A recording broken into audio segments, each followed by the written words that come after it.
Guys, realized it was a long time since I've actually updated on foster care and our foster care journey. Didn't realize how much effort it takes to sit down and record a video when life gets being chaotic. And I get frustrated so many times at different shows or different YouTube channels that I watch, and I'm like, why aren't they posting anything? It's been a month. Oh, now I see why. Because life gets crazy. So anyways, hi. Update. We have 2 kids right now in our home. 2 boys that we've had since January. 1 little fella that's 1 and a 5-year-old. And so they're still here living the La Vida Loca. We've got the older one though. Hoping we get to go home soon. Really hoping. Fingers crossed on that. I think it's gonna go well. Mom is incredible. I can't say it enough. Mom is incredible, and I am just so excited for her. I'm excited for them, just their whole situation, to have this kind of pass over. You know, we mess up in life, and it happens. Not a single one of us is perfect. So when people get being really harsh on the parents, I'm like, listen, like, they messed up. It happens, but God's bigger than our mistakes, and that's why we rely on Him. So that's amazing. Little fella may be staying for a while. Not sure on that. Really would appreciate prayers for that situation, just prayers over that situation. Obviously, you can't give too much information because it's their lives and it's their family's lives and it's personal to them, and so you don't want to put that across the, to the whole world. So I just ask that if you could just kind of pray over his situation. He's amazing. He's hilarious. Anyways. Also, let me think. Yeah. Oh, we have another big update in our household. We found out we were pregnant, which apparently is common whenever you start fostering. Apparently people get pregnant. I didn't know that apparently that's a thing. So we got a wonderful surprise that we're actually expecting our first child. And we're going to raise them in the mess of foster care. We're very, very passionate, and we take this seriously, so I don't think we will be stopping foster care just because we're having our own. These kids, they need just as much love as ours does, so I'm excited. I'm excited to see what that looks like to have a child of my own, and also to kind of show him or her the what it means to serve people and serve like these kids, and so I think it's going to be interesting. Quite the adventure. But let's see. I'm trying to think of different things because it's been chaotic. It's been a chaotic couple of months. I think it's only been 1 month since I've posted. But, so we did find out that we are having a review meeting with a board this next week, which is something that is different, which basically, okay, so when you go to court for a kid, you walk into a courtroom that has like 60 people in it, and a judge is going down a list of things, and he's literally, Ollie. Sorry, my dog's yelling. My dog talks. The kids love it. So anyways, when you go to court, you're going to sit in a room with like 64 other cases, an insane amount of cases, and you're going to wait for your name to be called. And you go to court the majority of the time. You as a foster parent aren't going to say anything. You're going to go stand up there and be like, and sometimes you have to bring the kid too. I mean, obviously, if you have a chance to put your 2 cents in and be like, this parent's killing it, they're doing awesome, by all means. Like, that's why we go to court every time. We're like, but when they dive into the case, they have so many cases that they're like bullet point. Okay, this is what's happening. Go. I mean, you don't have a lot of time to dive into it. It's not like a dramatic, drawn out, here's the jury, here's this, we're going on and on and on about it. It's not that kind of thing. It's really a short, sweet, to the point. Where are we at? This is what we're going to do. Okay, all right, sign off. Let's go. So this meeting that's coming up with a board is so awesome because we actually get to dive into what the case is actually looking like, what's actually going on in the case in hyper detail, as opposed to being like bullet point, bullet point, bullet point. We get to hear from mom. What's mom doing? We get to hear from like us. What are we doing? How are we interacting with the mom? Are we letting mom see them, call them? You know, are we letting them get involved in activities? Are they getting any kind of like learning, you know, because you've got responsibility. You don't go and get a kid and ignore it and be like, yeah, I get a check.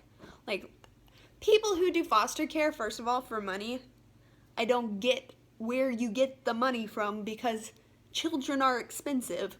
So I don't know how it's a big old bonus for you. But anyways, Holly's like, I'm gonna sneak into the side. Anyway, so they just kind of get to review in detail, which is going to be so awesome, because that's really going to be a chance for us to say, mom is there. If I could call her and my schedule made it work where I could see her every single day, she would be there. She would be attentive, and she'd be there the whole 9 yards, you know. So, like, that's a really good opportunity for us. So if you do foster care, I'm really excited about it. And then what else? What else? Also, we have learned in foster care, if at any point you have a child in your home that you feel unsafe with, and feel like there's a threat in your home, as a foster parent, you do have the right to have a child removed. You are able to, you know, you're not going to be ignored. You have rights as a parent. You can say things. I mean, this is your home. They are bringing children into your home. You are opening your doors. You are almost exposing your children to, you know, your children, your pets or whatever to this. So you are able, should anything occur or you feel threatened or anything like that, you are able to remove a child. Obviously not get rid of them, but just move them to a better location that they're more able to be treated and taken care of in a where people who are better equipped are able to pay attention to them. So we did learn that you can do that. What else have we learned? I know some of y'all are going through classes and stuff like that, and I'm so excited for y'all. And like anytime that there's any questions specific, because I try to think of things that maybe in class we discussed, but we didn't go over in hyper detail, and now we're experiencing, and as well as things that we didn't talk about in class and we are experiencing. Because there are things that you're like, oh, wait, I don't remember this. How does this go? So, and also there is an advocate for a foster care advocate. Depending where your location is, that information is on the Foster Care Bill of Rights. So should you have any issues or should you have any questions or anything like that, you are able to call them and say, hey, what's going on here? I need help. I don't understand. Because sometimes it does feel like a small world. It does feel like you're on your own. There is another foster couple we are friends with, and so that's been relieving.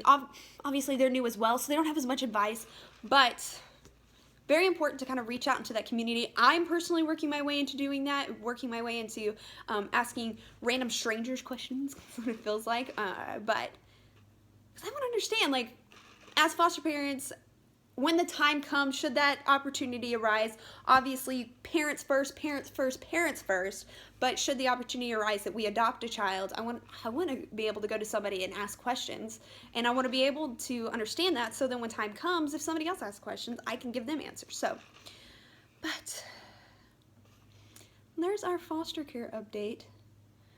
Yep, we got 2 kids, we've got 2 open beds. We almost did get 2 kids on Friday, last Friday.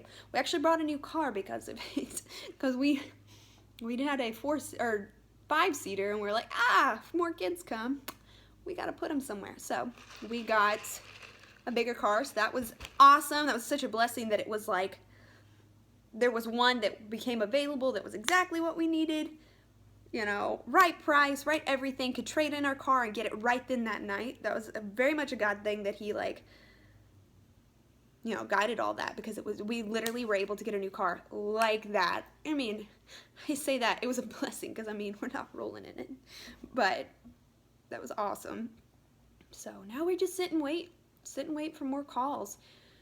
At this point, it's not as scary, I will say that, because when the call came this last time, I was like, oh, okay, siblings, boy and girl, cool. Let me go look at my storage stuff, because I have amazing people that have donated lots of clothes, I have girl clothes from all different ages. I have boy clothes, all different ages. Like I tell people, if you're getting rid of clothes, any kind of kids clothes, let me know. I don't care what range, because I don't know what's walking through my door. And if you have nothing and you're starting from scratch when that kid walks in, financially it's gonna be a lot of money, because we've done that now twice and 3 times now, because we had an infant, a 5-year-old, and a 12-year-old, extremely different sizes. We did have to run out and get everybody something. And so please reach out to your community, because now we have, like I said, people have really sent in a bunch of stuff. Now we're okay. If somebody comes into the home, if it's a girl, boy, different sizes, I'm set. I will dress you. You're good. You will have clothes, and toys. And I just can't get over how amazing everybody is and how much their willingness to help. Please be open to asking for people for help, because you cannot do this alone. You really can't. You've got to have the support of your family. You've got to have the support of your community, of your church.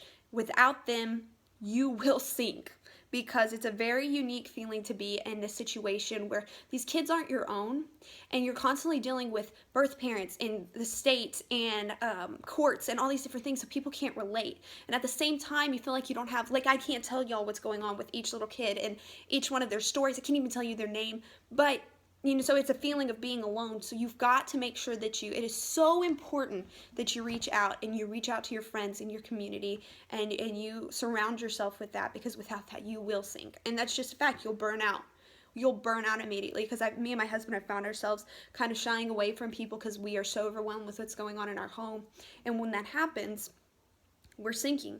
We feel like we don't know what's next. We don't know what we're doing. We feel overwhelmed in a sense, and it's just because we're not allowing ourselves to reach out and vent. And not that the kids are terrible, even, it's just say, I don't understand the situation, I don't understand that. And it's very important to have that. It's very, very important. Not to mention just hearing random people, finding a random package on the step. Hey, these are my kids' clothes, they grew out of them and I didn't know what to do with them, but I know you're doing something awesome, so I figured you would take it. Like, it's just an overwhelming feeling to see that, and that happens a lot, and it's a huge blessing to us. There's not words, because it's hard. This isn't easy as you would think.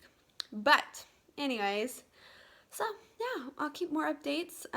Really would like to update. I'm hoping after court this next week, so we can say if this little fella goes home. I really think he is. But anyways, any questions, anything that you need, even an encouraging word, if you just need an encouraging word, or any specific prayer, anything like that, we would love to pour that over you. And y'all have a good one.